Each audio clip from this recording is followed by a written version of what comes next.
Mi van a motorháztető alatt? Hogyan épül fel és hogyan működik a Dubidu oktatási rendszer? A rendszer szó itt nagyon fontos, mert vállalatok rendszerekben gondolkodnak, rendszereket hoznak be azért, hogy folyamataikat automatizálják, viszont az embereket nem lehet automatizálni. De ha a képzésről beszélünk, akkor a képzési folyamatot igenis lehet automatizálni, és ez azért fontos, mert amit mérsz, azon lehet javítani. Ha a képzési folyamatot rendszerbe tesszük, akkor egy mérhető folyamatot fogunk létrehozni, ahol pontosan tudjuk, hogy ki, mikor, mit végzett el, milyen eredménnyel vizsgázott, hogyan számíthatok én az ő tudására. A Dubidu rendszer 4 lépésből épül föl. Az első a képzési audit, amikor egy szervezeti ábrán keresztül végignézzük azt, hogy melyik pozíciónak mit kell tudnia ahhoz, hogy ő a munkáját a leggyorsabban és a leghatékonyabban elvégezze.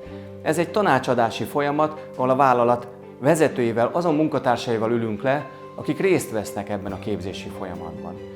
A képzési audit képzési tervet hoz létre, ami mentén el tudjuk készíteni a tananyagokat. Ez a második nagy lépcső, tartalmakat gyártunk, tananyagokat készítünk, Greenbox videóból vesszük fel a vezetőket, akik beszélnek a szervezetnek a felépítéséről, víziójáról, küldetéséről, alapvető folyamatairól, a termékekről, a HR folyamatokról. Ott vagyunk adott esetben a gyártósor mellett, vagy az irodában, amikor a belső folyamatokról készítünk oktatási videókat, és természetesen a szoftvereket is érdemes videós oktatási rendszerbe beletenni, hiszen hogy hova kattintunk, mit kell csinálni egy szoftveren belül, nagyon egyszerű videón oktatni.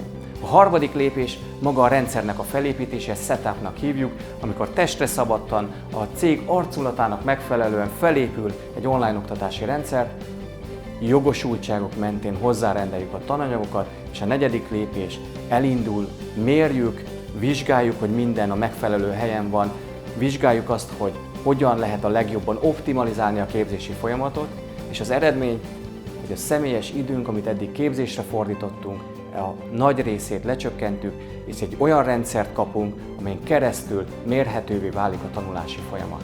Összefoglalva, előbb-utóbb a képzési folyamatot is rendszerbe kell tenni egy cégen, egy szervezeten belül. Hozza meg a döntést most, és kezdjünk el együtt dolgozni, ígérjük, hogy a munka nagy részét levesszük az ön válláról.